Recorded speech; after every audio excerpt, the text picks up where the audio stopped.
bom poder participar da ceia, é bom poder adorar ao Senhor. Eu quero que você abra a Bíblia em Mateus, capítulo de número 5, nós vamos ler o versículo de número 13 ao 16. Mateus 5, versículo 13.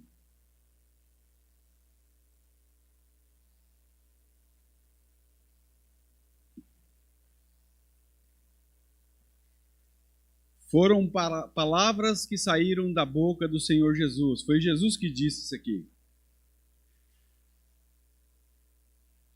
Amém? Jesus disse: vocês são o sal da terra, mas se o sal perder o seu sabor, como restaurá-lo? Não servirá para nada, exceto para ser jogado fora e pisado pelos homens. Vocês são a luz do mundo. Não se pode esconder uma cidade construída sobre um monte, e também ninguém acende uma candeia e a coloca debaixo de uma vasilha. Pelo contrário, coloca no lugar apropriado, e assim ilumina a todos os que estão na casa. Assim, brilhe a luz de vocês diante dos homens, para que vejam as suas boas obras e glorifiquem ao Pai de vocês que está nos céus. Feche seus olhos mais uma vez. Pai, nós te louvamos, Deus, pelo privilégio de poder adorá-lo. A Deus, eu reconheço a minha pequenez, a minha limitação, Senhor, mas eu me apoio na tua grandeza, Senhor, porque tu és Deus. Ó Deus, fala conosco, Senhor. Ó Deus, que o Senhor possa exortar-nos, possa edificar-nos, Deus. Ó Deus, que o Senhor venha consolar corações aflitos aqui nessa noite. Pai Santo, faz conforme lhe apraz, no nome santo de Jesus, e para a tua glória, em nome de Jesus.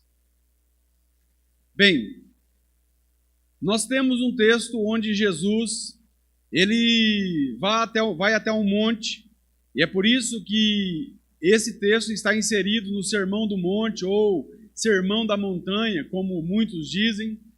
E Jesus, ele olha para os seus discípulos e diz: vocês são o sal da terra. Vocês são a luz do mundo. Note que Jesus não disse vocês serão. Jesus disse vocês são. Jesus também não disse, olha, vocês devem ser. Não, Jesus diz vocês são. Então aqui nós vemos algo que é um imperativo. E tem outro detalhe. Você pode olhar assim e falar assim, mas Jesus falou para os seus discípulos lá no Sermão do Monte. Mas essa palavra, ela serve para todo aquele que um dia foi regenerado. Todo aquele que um dia nasceu de novo. Todo discípulo verdadeiro de Jesus Cristo. Então, se você nasceu de novo, você está inserido nisso aqui, meu irmão, minha irmã. No Sermão do Monte, Jesus falou sobre a influência de seus discípulos no mundo. Sim, Jesus falou da influência que os seus discípulos teriam no mundo. E Jesus, ele usou duas figuras simples. Jesus é mestre, em pegar coisas do cotidiano e trazer grandes lições.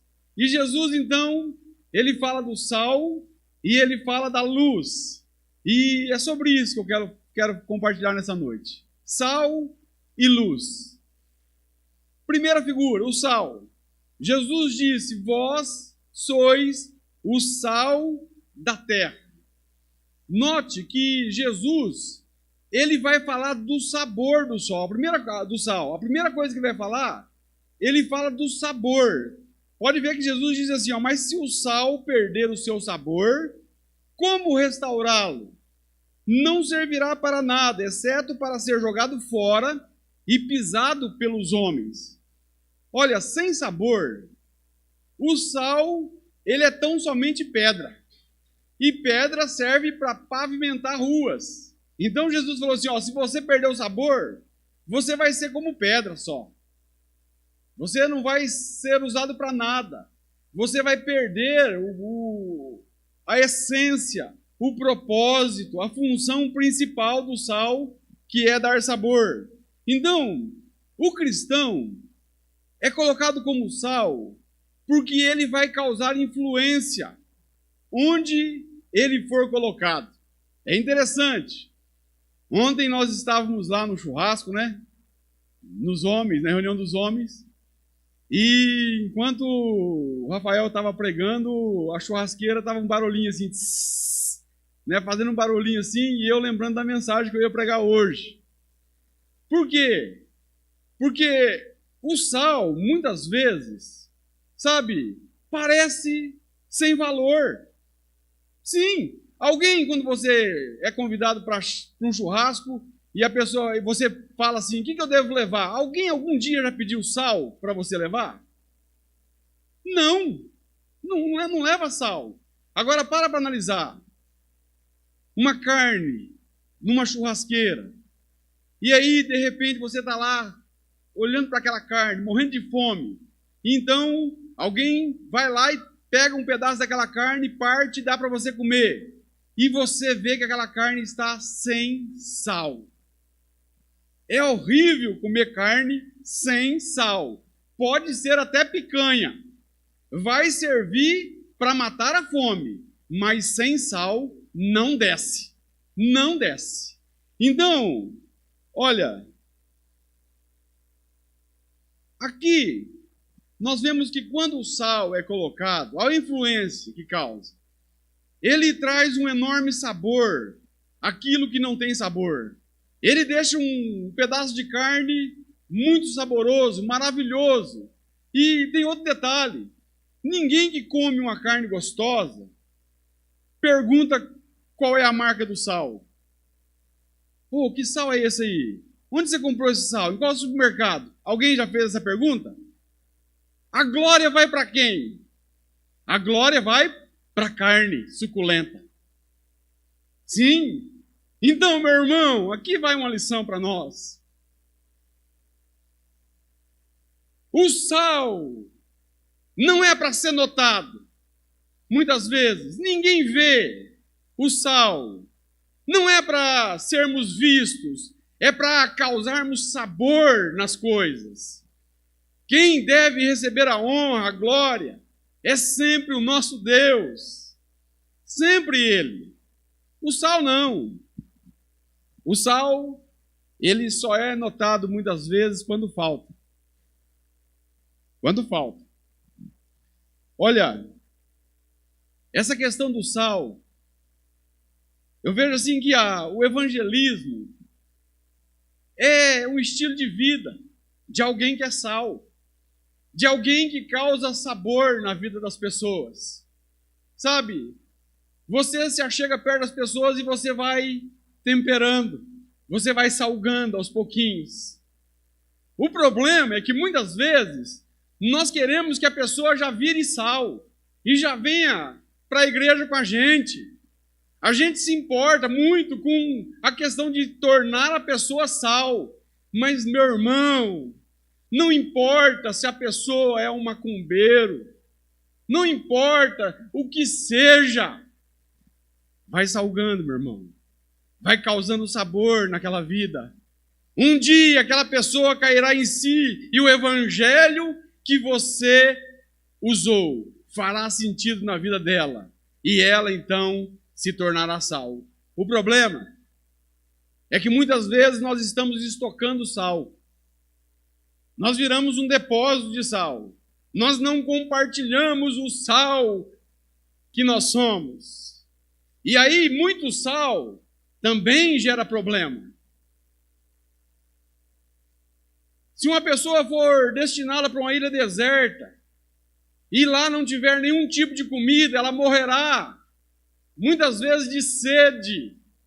Por quê? Está rodeado de mar, mas a água do mar é muito salgada e não serve para matar a sede. Não serve para matar a sede. E a pessoa morre por causa de muito sal também.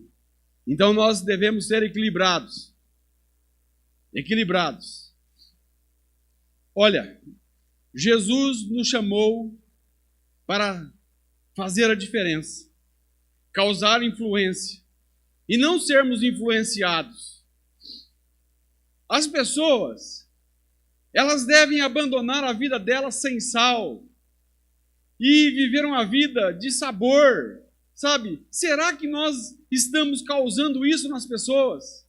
Será que as pessoas, elas têm desejado ter uma vida saborosa em Cristo Jesus?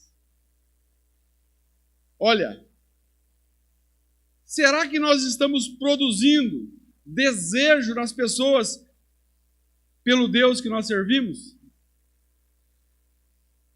Segundo o IBGE, só para você entender, eu marquei aqui, o número de evangélicos aumentou 61% durante 10 anos. 10 anos. A pergunta que eu faço é, nesses 10 anos, diminuiu o índice de marginais nas ruas? Diminuiu o número de presos? Diminuiu o número de violência? Será que nós estamos salgando? Hoje no Brasil tem 40 milhões de evangélicos. Mas no mundo 2 bilhões de pessoas morrem de fome. A cada 3 segundos morre uma criança de fome. Será que a igreja tem sido relevante na sociedade em que nós vivemos? Será que as pessoas, elas desejam o sabor de Cristo que nós temos? É para pensarmos. Olha, muitas vezes nós queremos ficar com sal só para nós. Sim, conformados. Cada um olha para o seu próprio umbigo. Jesus disse que nós somos o sal da terra e não o sal do saleiro. A igreja não deve ser um sal inútil. A igreja aqui, eu digo, cristãos verdadeiros, nascidos de novo. Não é uma instituição. Não, é o povo de Deus na face da terra. Aqueles que um dia provaram de Jesus Cristo e tiveram as suas vidas transformadas pelo poder do Evangelho. Pessoas que receberam o sal de Cristo e tiveram as suas vidas com sabor. Nós precisamos salgar.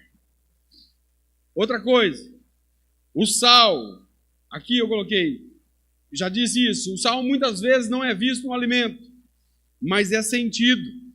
Sim, é sentido. Por mais que você pense, meu irmão, que aquilo que você está fazendo não está valendo a pena, não está influenciando ninguém, ninguém está vendo, você pode ter certeza que Deus está usando a sua vida para salgar alguém. Muitas vezes você nem vai entender isso. Não vai entender.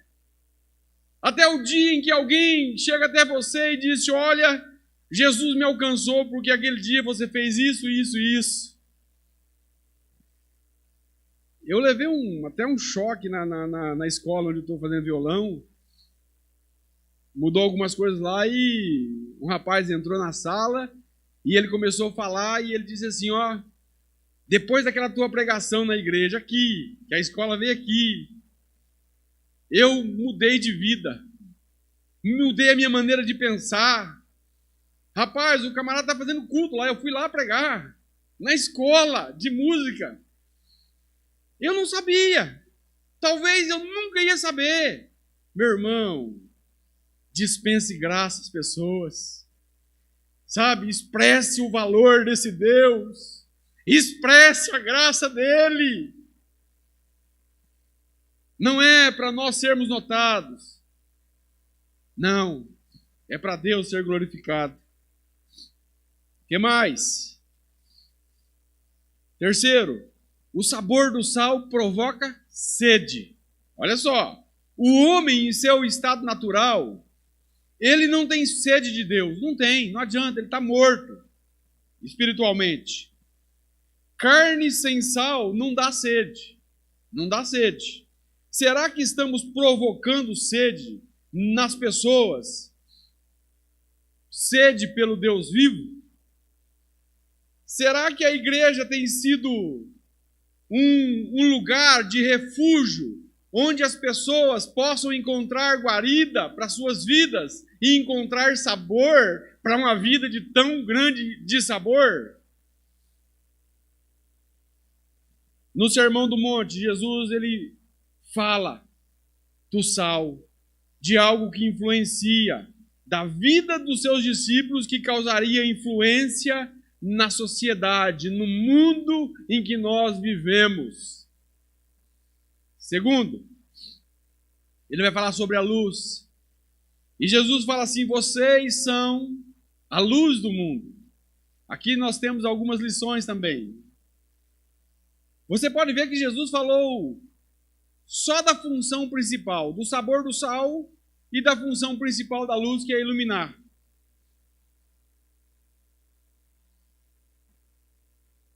Jesus disse: vós sois a luz do mundo. E é interessante que em João 8,12 Jesus diz: eu sou a luz do mundo. Olha que interessante, olha a responsabilidade nossa. É um grande privilégio, mas há uma enorme responsabilidade, porque Jesus nos chama de luz do mundo quando Ele é a luz do mundo. E Dr. Martyn Lloyd-Jones, ele disse que essas duas declarações sempre precisam ser consideradas juntas, porque o crente só funciona como luz do mundo por causa desse relacionamento com aquele que é a luz do mundo. Jesus disse que viera ao mundo para trazer-nos luz. E a promessa que ele fez foi: quem me segue não andará em trevas, mas terá a luz da vida. João 8,12. Nós estávamos perdidos em trevas. Sim, em trevas. Não conseguíamos ver a luz. Praticávamos as obras das trevas, muitas vezes. Enquanto a luz não se manifestou, nós não tínhamos a consciência da sujeira em que vivíamos. Quando a luz, nós vemos as trevas nas quais estamos. Mateus 4,16, o povo de Deus olha e diz que o povo jazia em trevas. Aquele povo viu uma grande luz. Deus, Ele nos amou, mesmo estando nós em trevas.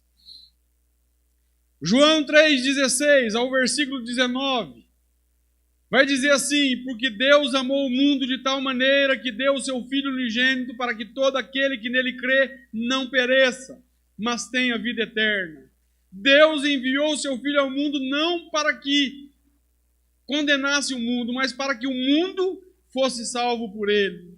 Quem crê nele não é condenado, mas quem não crê já está condenado, porque não crê no unigênito Filho de Deus.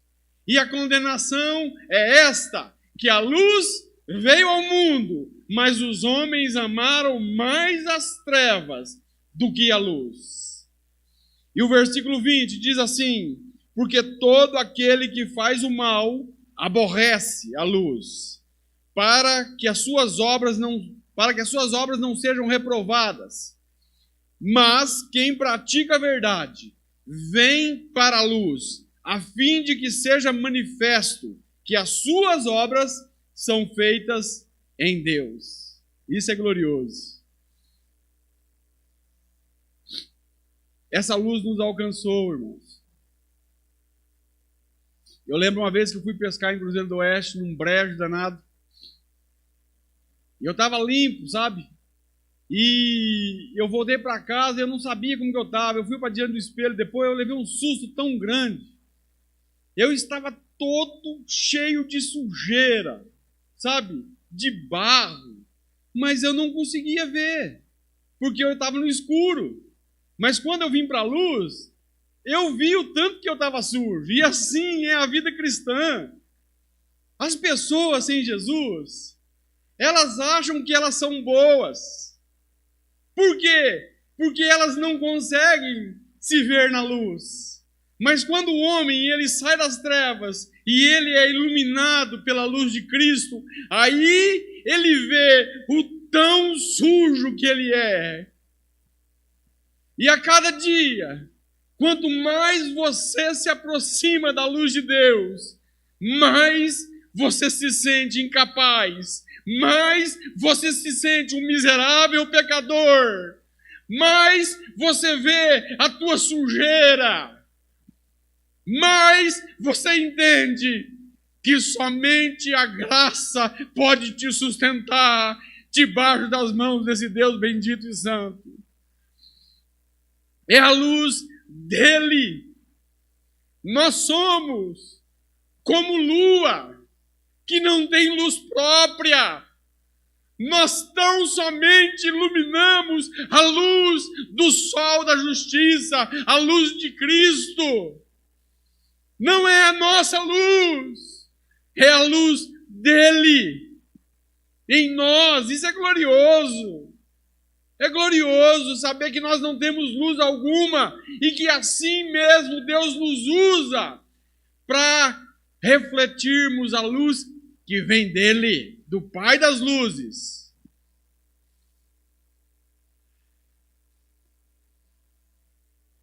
Olha, Jesus, ele nos limpou e ele nos transportou do reino das trevas para o reino da luz. Existem só dois reinos, tá? Ou as pessoas estão no reino das trevas, ou estão no reino da luz. Não tem meio termo.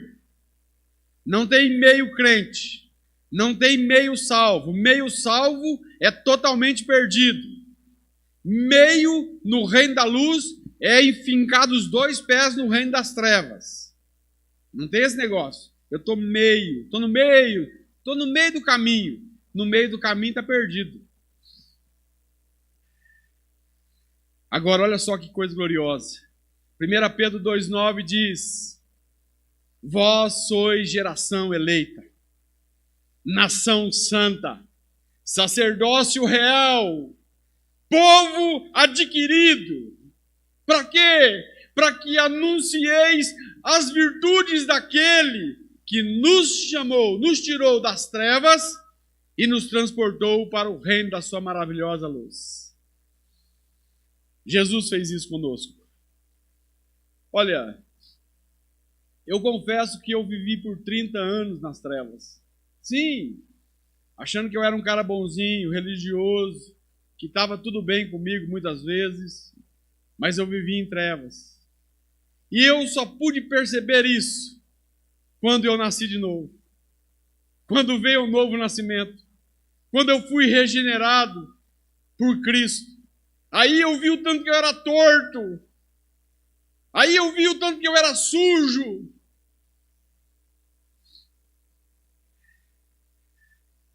Eu comecei a andar na luz. Eu lembro-me que eu comecei a ler Bíblia. Uma coisa que eu não fazia naquela época. Porque uma pessoa que está nas trevas, ela não lê Bíblia, ela não ora, ela não tem vida devocional.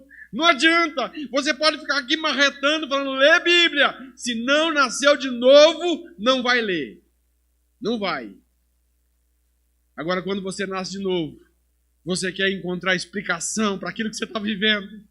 Comigo foi assim. Eu não encontrava explicação para tanta paz, para tanta alegria na alma. para tanto sabor, mesmo diante de coisas que eu tinha que estar reclamando, que eu tinha que estar chorando.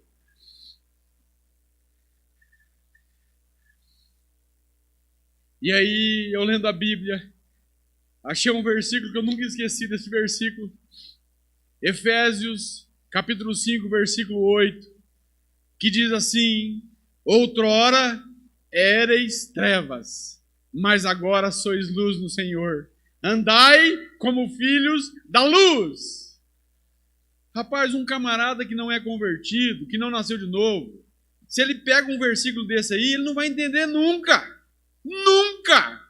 Só se Deus revelar na hora para ele. Por quê, Paulo? Porque o cara vai ler: outrora éreis trevas. Mas o cara é treva. Como que vai? Outrora era, eu sou treva, que jeito que isso aqui está errado, não entendo isso aqui. Agora, na vida da pessoa que foi iluminada por Cristo, faz todo sentido. Todo sentido. Todo. Porque a vida de alguém que nasceu de novo, existe um marco de antes e depois de Cristo. O novo, nascido, jamais viverá a vida do antigo homem, do velho homem. Claro que ele vai ter problemas, ele vai cair. Mas ele jamais estará longe do Deus perdoador e amoroso, que vai estender a mão para ele e vai perdoar o seu pecado e vai levá-lo ao arrependimento. É diferente. É diferente. O que mais? Só quem recebeu a luz de Cristo pode entender isso. Olha que versículo glorioso. O pastor Tamar já pregou um dia aqui sobre isso aqui.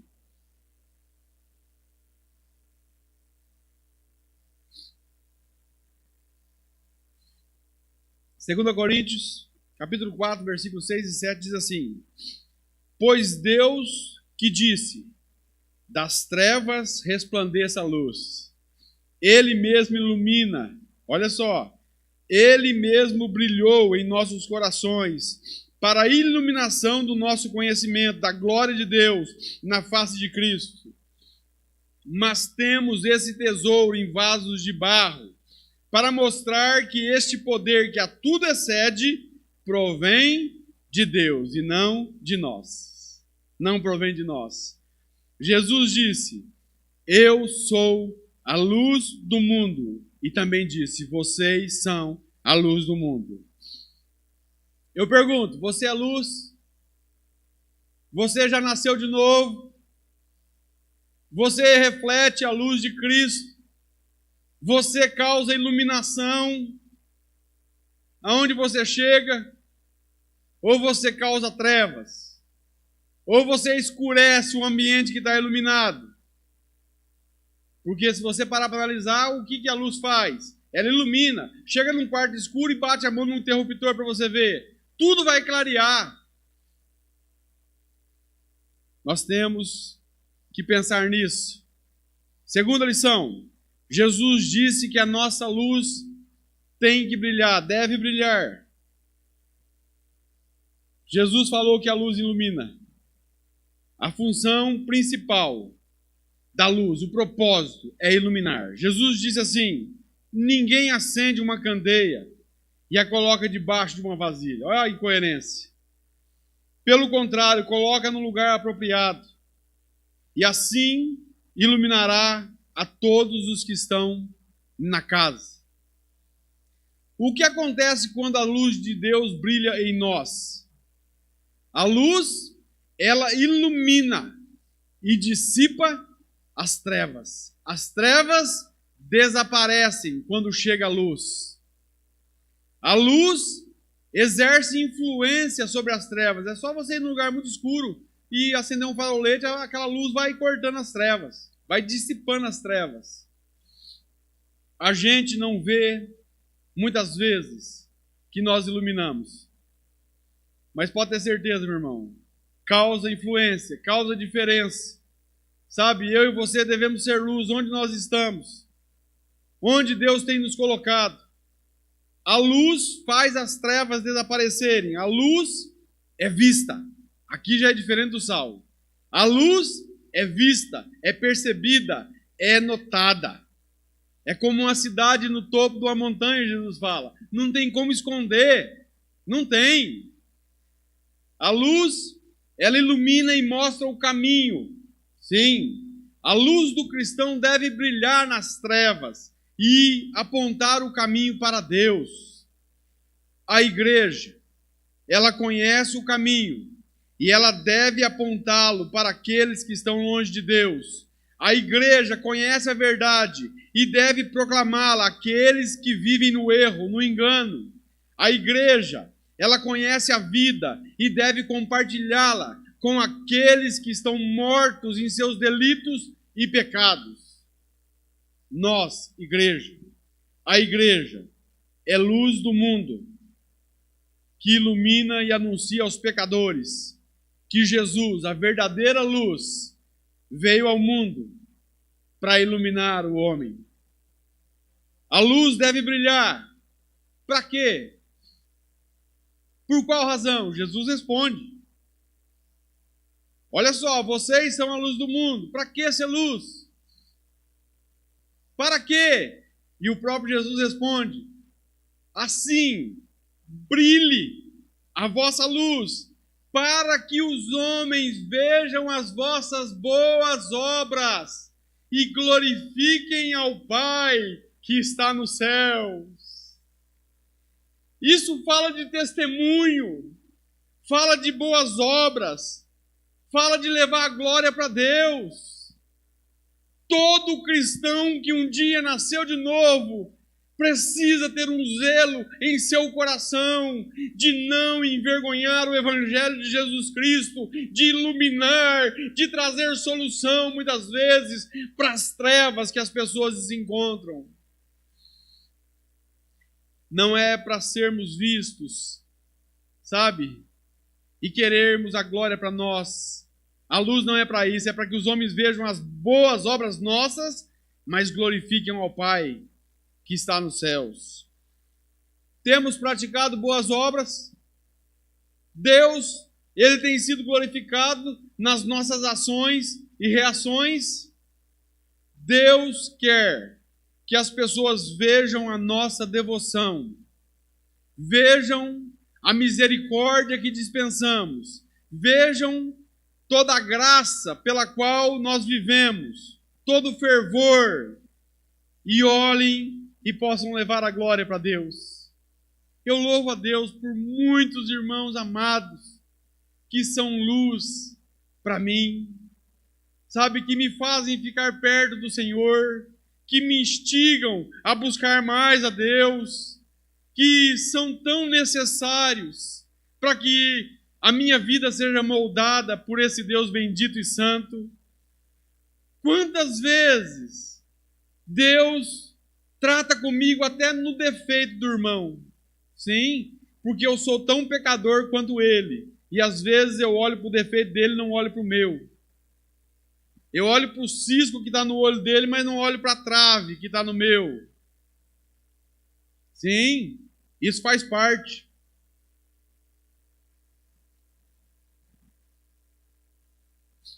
Quando aqui fala de praticar boas obras, não é para salvação. Nós não somos salvos pelas obras.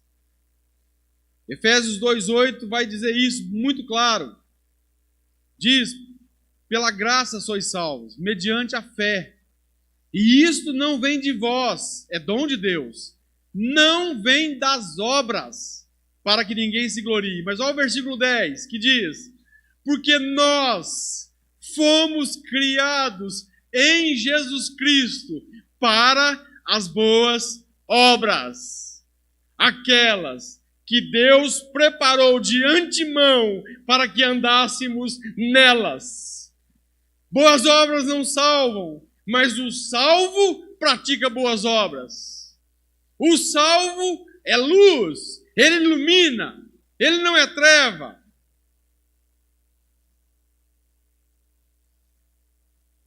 Terceira e última lição da luz. Onde devemos ser luz? Onde? Será que aqui na igreja? Será que aqui todo mundo parece luz? Até a treva aqui é luz, é meio brilha, é luz.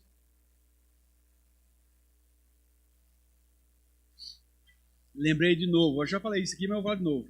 Lembrei do menininho que balança o vestido da mãe e diz: mamãe, vamos vir morar aqui na igreja? Aí a mãe fala: meu filho, mas por quê? Papai é tão bonzinho aqui, papai não é aquele capeta lá de casa. É luz. Na igreja é fácil ser luz, mas Jesus diz: vós sois a luz da igreja? Não. Jesus diz: vós sois a luz do mundo. Do mundo. E isso vale para nós. Primeiro lugar que nós devemos ser luz: no nosso lar. Sim. Como tem sido o teu relacionamento com a tua esposa? E eu faço uma pergunta para mim. Nós temos sido luz? Tem sido luz para ela? Eu lembro de um fato que aconteceu do irmão que se converteu e era bem pobre, tinha apenas 2 mudas de roupa. E ele começou a servir a Deus e a mulher não queria saber de Jesus e foi uma pedra no sapato dele. E ele trabalhava o dia inteiro com a roupa, se sujava e à noite ele colocava a roupa limpinha para ir para a igreja. E lavava a roupa suja que ele chegava do serviço para no outro dia usar a roupa para trabalhar de novo. E ele chega do trabalho com a roupa toda suja e vai tomar um banho e deixa a calça e a camisa em cima da porta, do lado de fora, morava, né, do lado de fora o banheiro, e ele vê na hora que alguém puxa a calça e a camisa dele, e a calça e a camisa caem no barro. E ele viu que foi a esposa que fez isso, para ele não ir no culto. Ele então pega a roupa, depois do banho, vai, lava aquela roupa que caiu na lama, pega a roupa toda suja do seu trabalho, coloca e vai para a igreja. Todo sujo. E no momento lá, alguém pergunta se alguém quer algum tipo de oração, e esse irmão diz: olha, eu quero que a igreja ore pela minha esposa, para que Deus a salve, para que Deus alcance ela. No final do culto, quando o irmão está chegando em casa, ele sente um cheiro de comida. E quando ele entra em casa, a esposa diz: Deus falou comigo, e a partir de hoje eu vou para a igreja com você.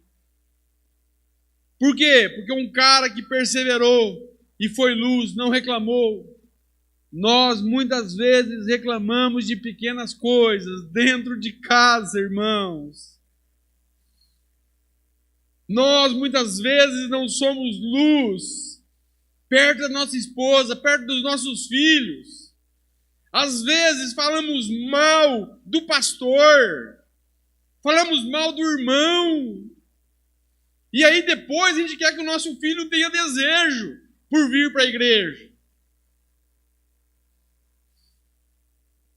Mulher que está aqui, você tem sido luz para o seu marido? Tem sido luz para ele?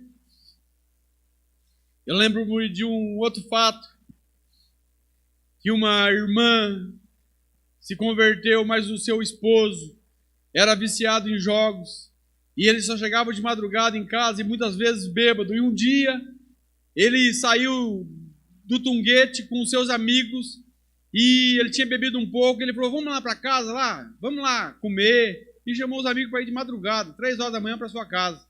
E quando ele chegou na casa, a esposa abriu a porta para ele, e ele disse: eu trouxe meus amigos para jantar. Imagina, 3 horas da manhã.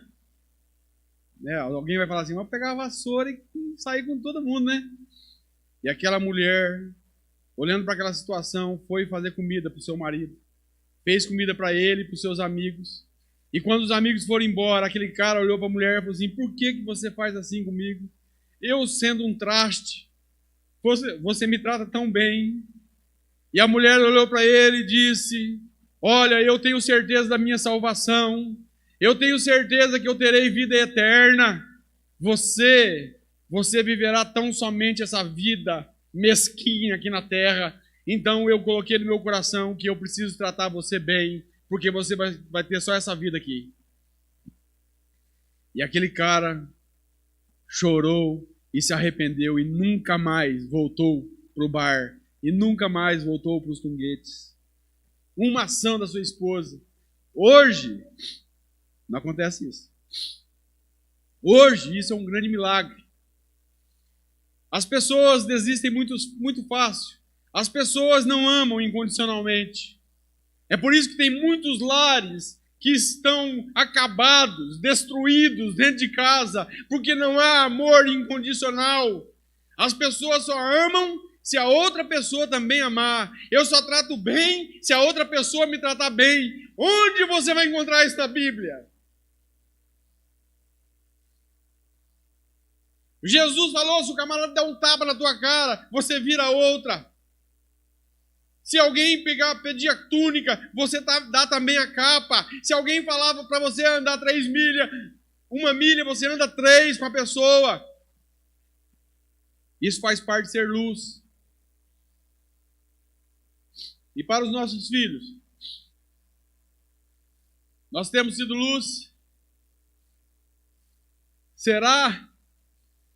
Rapaz, um dia a filha de Russell Shedd, ela fez uma declaração de seu pai, e ela disse assim, olha, eu só sei que meu pai é um pecador porque a Bíblia fala que ele é pecador, mas eu nunca o vi pecar. Camarada era luz. Era luz. E partiu. Mas está lá na glória celestial e nós estaremos com ele. O que mais? Agora para os filhos. Você tem sido luz dentro da tua casa? Você obedece seus pais? Você honra teu pai e tua mãe? Ou você fala, esse velho careta, esse velho chato, esse velho quadrado? As filhas falam, minha mãe não sabe de nada. Onde você tem sido luz? Tem muitos filhos que são como o filho pródigo, só querem o dinheiro do pai. Muitos só vão valorizar os pais quando perderem, quando não tiverem mais os seus pais. E com os demais familiares? Vô, avó, tio, primo. Somos luz? Onde nós devemos ser luz? No trabalho. Ontem lá com os homens lá, o Tchê trouxe uma palavra sobre trabalho, sobre ser um homem segundo o coração de Deus no trabalho. Você que é patrão, como é que os teus colaboradores veem você? Como que eles tratam você? Como eles chamam você? Você que é empregado e trabalha numa empresa, como é que você é visto? Ah, mas lá é trabalho, né, Paulo? Lá é trabalho. Meu irmão, olha, não tem isso de ser cristão aqui e não ser cristão lá fora. Não é fácil, mas eu e você precisamos prezar por dar bom testemunho. Aí ontem ainda falei na reunião dos homens, que coisa gloriosa aconteceu no quadro do Fantástico, o chefe infiltrado. Quando o chefe se infiltrou sem saber que era o chefe e foi perto do funcionário dele. E o funcionário dele fez tudo certinho, da melhor maneira possível. E o camarada disse, mas por que você faz assim? E o funcionário dele disse, eu faço como eu faço para Deus. Eu faço como eu faço para o Senhor. Nós precisamos fazer as coisas como se estivesse fazendo para Deus. Rapaz, depois o quadro do Fantástico pegou o patrão e trouxe o cara lá para conversar com o patrão. E o patrão olhou para ele e falou, rapaz, você tocou o meu coração. Rapaz, olha, eu louvo, sabe, por ter você aqui na empresa. Como é bom poder ter um funcionário como você aqui, saber que você faz isso em rede nacional, rapaz. Por isso que eu falo, Deus é glorificado na TV quando Ele quer. E aí todo mundo tem que ouvir, mesmo não gostando. O camarada foi luz. E nós? Olha,